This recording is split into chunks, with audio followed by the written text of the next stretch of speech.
To this video mga idol, magluluto tayo ng adobong octopus mga idol. Yan. Sibuyas, kaya lalagay na natin yung bawang guys. Yan. Bawang mga idol, kaya lalagay na natin yung octopus guys. Yan. 5 minutes mga idol, saka tayo maglagay ng pasiunang timpla guys. Tayo ng pasiunang timpla guys. Kunting asin, kunting pampalasa guys. Lalagay naman tayo ng tuyo, suka mga idol. Ayan, ayos na mga idol. Ngayon tayo maglalagay ng siling kulikot. Yung muna pumupula na yung octopus guys. Pan muna natin na mga 10 minutes mga idol.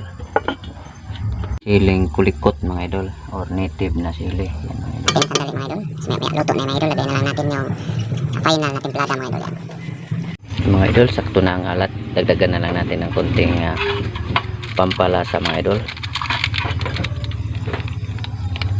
Tama na yan. At yan mga idol, luto na ang ating octopus adobo guys. Yung adobo natin mga idol, medyo nagdagan ko ng sabaw mga idol kasi para dumami-dami. Yan guys, yan.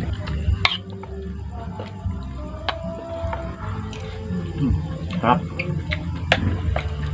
Yung ahang talagang nanunood sa ating mga labi mga idol. Sarap.